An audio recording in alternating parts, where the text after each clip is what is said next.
যাদের কাজ রুগী বাড়ানো এবং রুগী না থাকলে যাদের অস্তিত্ব থাকে না, তারা আপনাকে রোগ মুক্তির কথা বলবে যে আপনি এমন সুস্থ হবেন যে ডাক্তারের কাছে আসতে হবে না, এটা জীবনও তারা করবে না। এবং একসময় যখন কোনো ওষুধ দিয়েও তার সুগার নিয়ন্ত্রণ হবে না, তখন ডাক্তাররা বলে এবার আল্লাহরে ডাকেন। মানে যে আপনাকে 17 বছর রুগী হিসেবে পুষছে, তো সে আপনাকে কি পরামর্শ দিল বা না দিল, তা দিয়ে কি আপনার আসে যায়, মানে এদের রিকমেন্ডেশনে কি আসে যায়। আসসালামু আলাইকুম, সবাই ভালো আছেন? যাক, আলহামদুলিল্লাহ। তা আপনারা চাইলে সবাই ভালো থাকতে পারবেন ইনশাল্লাহ। শুধু আমাদের এই যে নলেজগুলো আমাদের একটু জানা দরকার যে কিভাবে আমরা সুস্থ থাকব।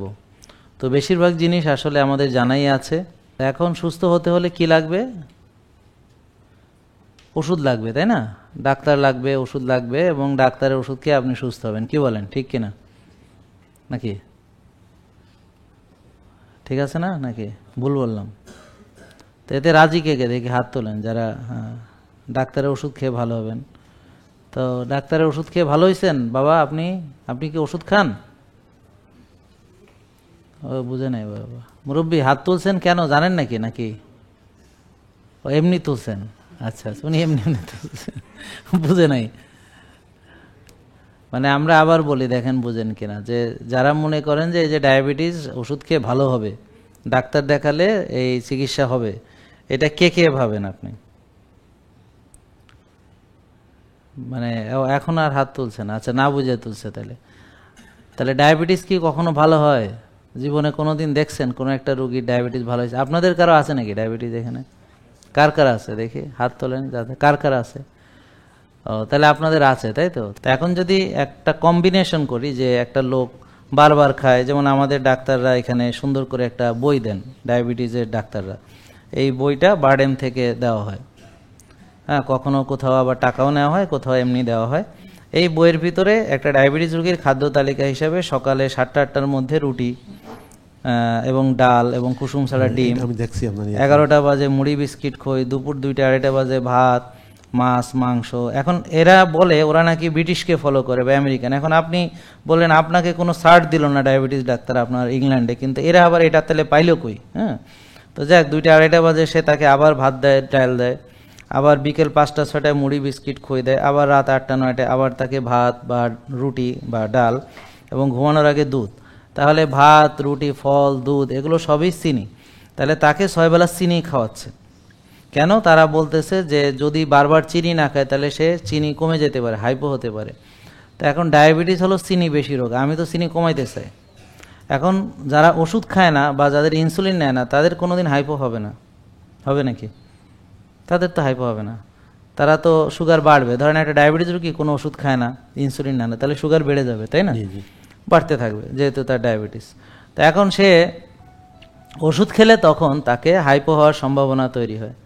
এখন মজার ব্যাপার হলো যে সহজ সমাধান হলো চিনি বেড়েছে, চিনি খাবো না, আর কোষে ওভারলোড হয়েছে, আমি ব্যায়াম করব, রোজা রাখবো, আমি ভালো ঘুমাবো, মানসিক প্রশান্তির চর্চা করব, কোষ ভালো হবে, আমার রোগ ভালো হয়ে যাবে।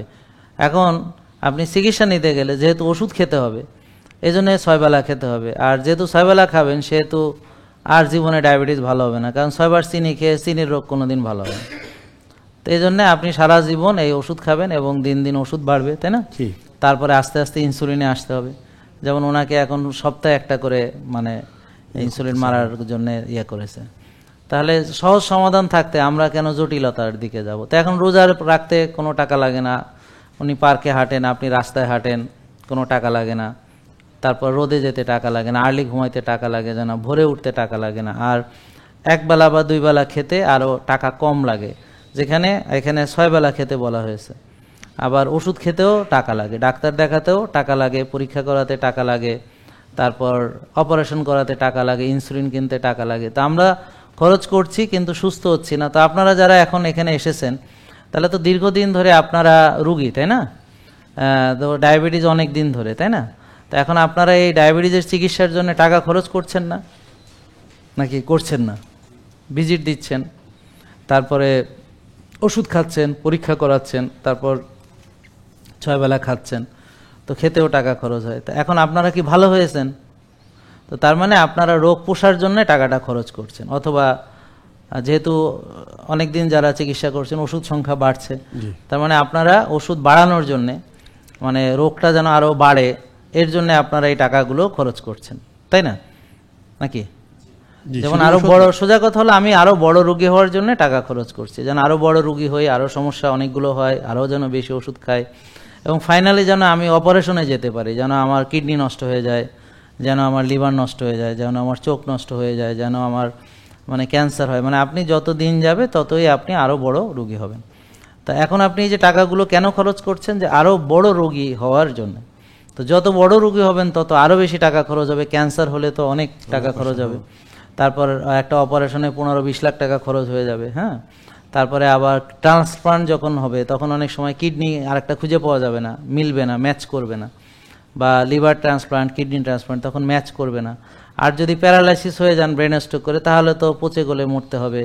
হ্যাঁ, এখন তো অনেকেরই বেডসোর হয়ে যায়, মাংস খলে খলে পড়ে, পচে যায়। তো এখন আপনারা মানে কিডনি ডায়ালাইসিস লাগে। তার মানে আপনারা যত দিন যাচ্ছে এই যে টাকা পয়সা খরচ করে আরো বড় বড় রোগী হচ্ছেন, এবং যত রোগী হচ্ছেন আরো বেশি খরচ করছেন, করে আরো বড় রোগী হচ্ছেন তো আরো বেশি খরচ করছেন, করে আরো বড় রোগী হচ্ছেন তো আরো বেশি খরচ করছেন, করে এবার অপারেশন করছেন। তো একটা হার্টের রোগী যখন অপারেশন করে তো 7টা ওষুধ তার মরার আগ পর্যন্ত খায়। তাহলে এখন ওষুধ সংখ্যাও বেড়ে গেল। কাটেই আপনি মুক্ত হবে না যে আমি কাটছি আমার আর ওষুধ খাইতে হবে না, এরকম না। আপনি কাটছেন, ওষুধও খাইতে হবে, এবং ওষুধগুলো তো চলবে। আর হার্টের রোগী তো আরও সিরিয়াস, ওর বাবা আমার অপারেশন হয়েছে, আমার তো ওষুধ ছাড়া যাবে না, তো আরও মানে খাইতে হবে। হ্যাঁ, এবং রোগীরা এখন অনেকেই মানে ওষুধ না খেলে অস্বস্তি লাগে, হ্যাঁ রে আমি ওষুধটা খাই নাই, না জানি কি হয়, ভয়ে আসে। তো তারা মনে করে ওষুধ খেলে তার মুক্তি হবে, তাই না? তো এখন ওষুধ খেয়ে যারা এখন মুক্তি হবে এই ধারণা, এখন যারা ওষুধ অলরেডি খেয়েছে তাদের কি মুক্তি হয়েছে? কি বলেন?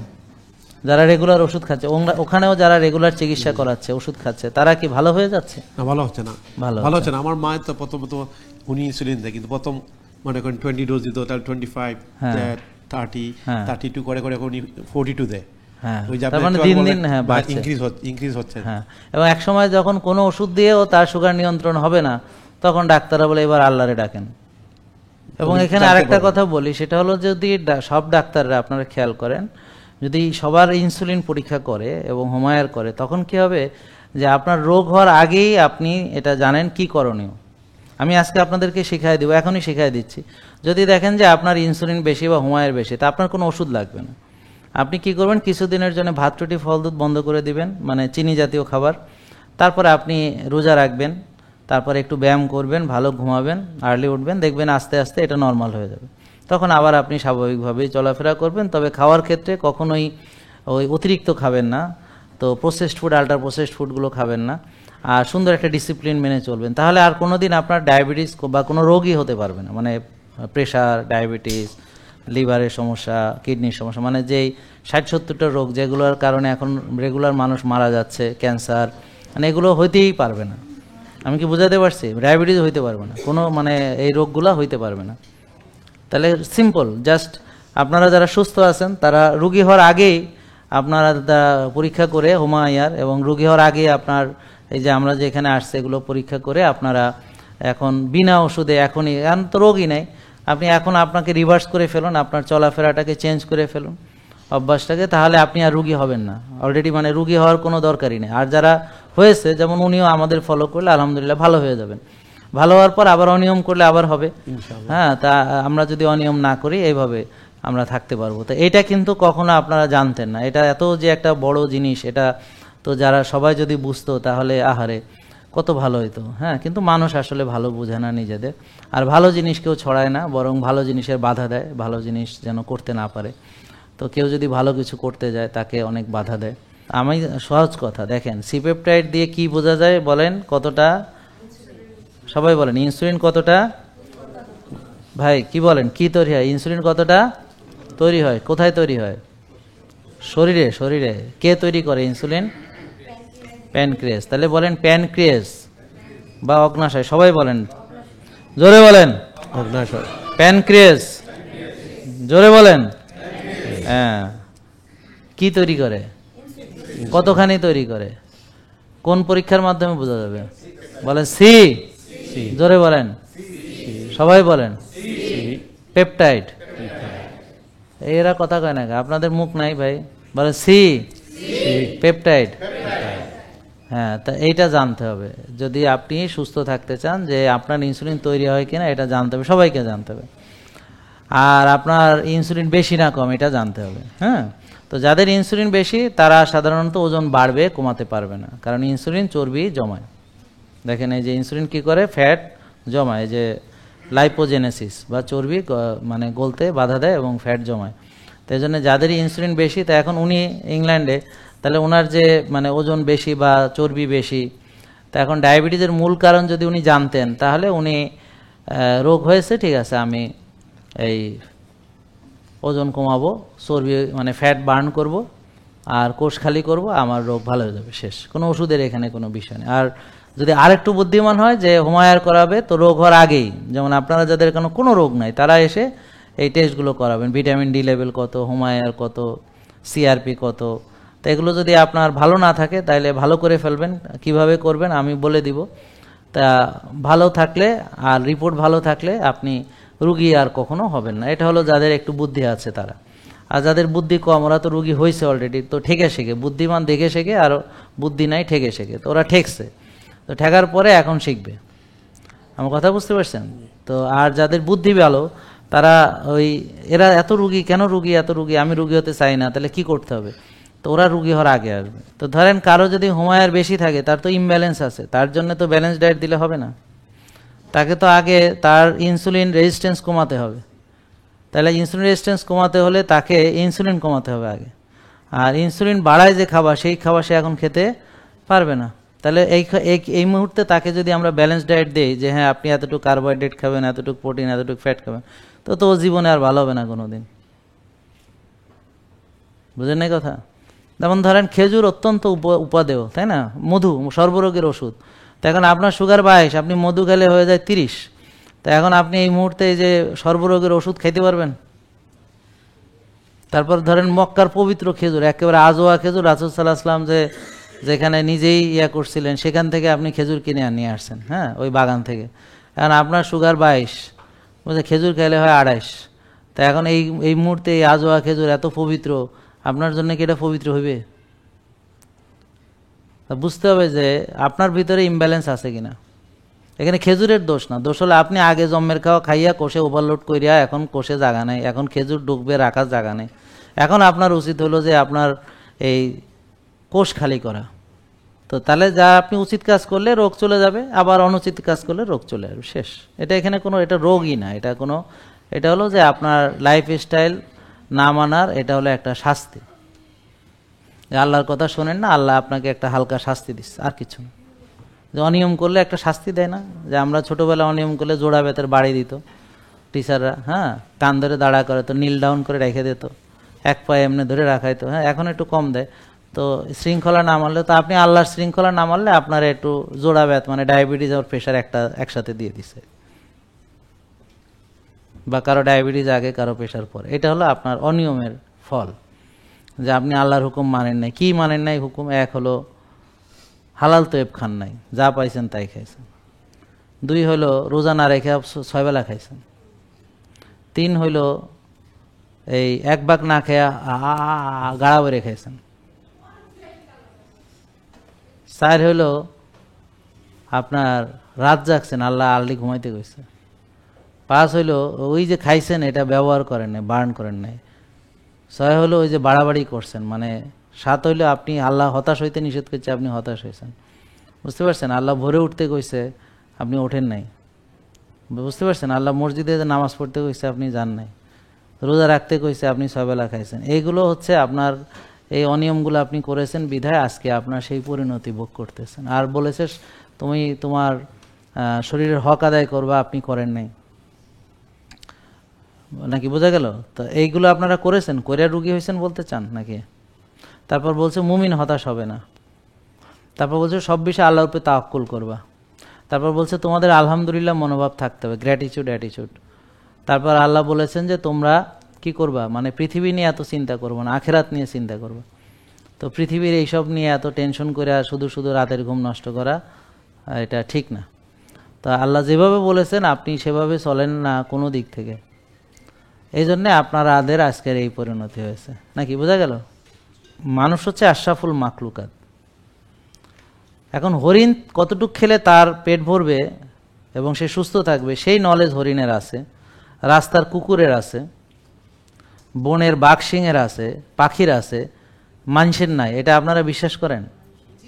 আশরাফুল মাখলুকাত নাই কেন? কারণ তারা আল্লাহর দেওয়া খাবার না খেয়ে সে বিকৃত খাবার খায়।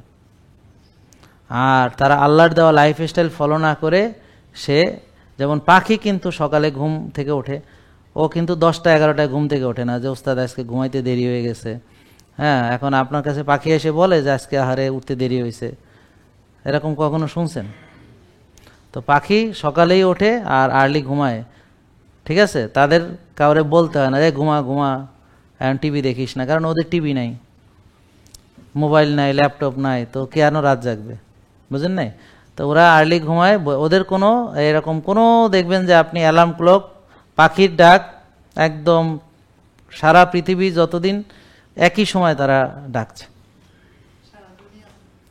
এবং তারা সবাই, কারণ ওরা আল্লাহকে ফলো করে। শুধু মানুষ হলো জাহান্নামে যাওয়ার জন্য আল্লাহ যা বলে তার উল্টাটা করে, কারণ তারা জাহান্নামে যেতে চায়, ওদের অনেক আগ্রহ যে আমি একটু জাহান্নামে যাব, রুগী হব, কারণ আল্লাহ যা বলছে তার উল্টাটা করতে হবে। আল্লাহ যদি বলে রাতকে তোমাদের জন্য লেবাস হিসেবে দিয়েছি, এটা হচ্ছে একটা অন্ধকারের চাদর, তা আমরা কি করব? অনেক লাইট টাইট জ্বালায় চাদর যেন ছিন্ন ভিন্ন করে ফেলে, মানে চাদরটা যেন না থাকে। তা আমি মোবাইল একটা চোখের সামনে ধরে রাখবো, চোখ বড় বড় করে ডক ডক করে আমি এরকম এরকম করব, তারপরে টিভি দেখবো, তারপরে হচ্ছে নাটক দেখবো, সিরিয়াল দেখবো, আর রাত্রে লাইট জ্বালায় ঘুমো, মানে লাইট মানে অন্ধকার সে দেখতে পারে না।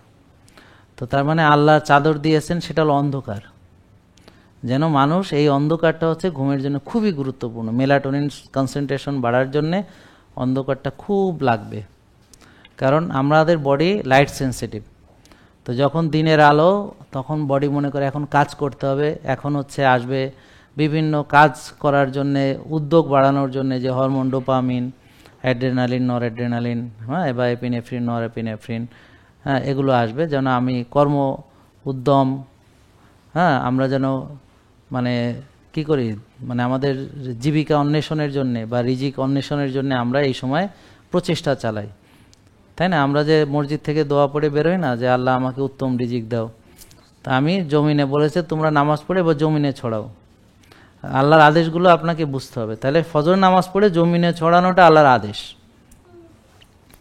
তা এখন আপনি তো জমিনে ছড়ানো দূরের কথা, জীবনে পাটা মাটির সাথে লাগানো না। তা এখন এই যে গ্রাউন্ডিং আর্থিং হবে কি করে?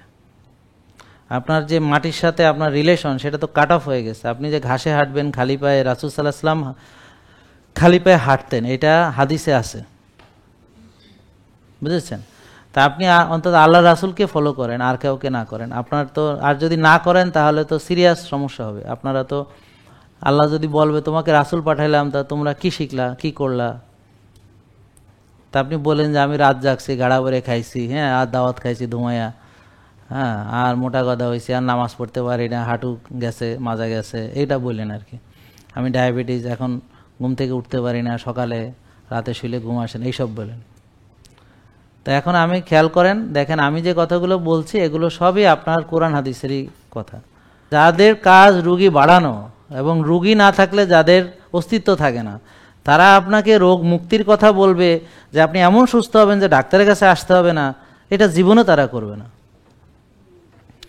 তাদের কাজ হচ্ছে মরে যেন না যায় রুগী, আর যেন ভালো হইয়া কোনোদিন রোগ মুক্ত হয়ে ওষুধ মুক্ত হইয়া না যায়, এর মাঝামাঝি যেন থাকেন আপনারা যে এরকম আছেন। এইটাই হলো কথা।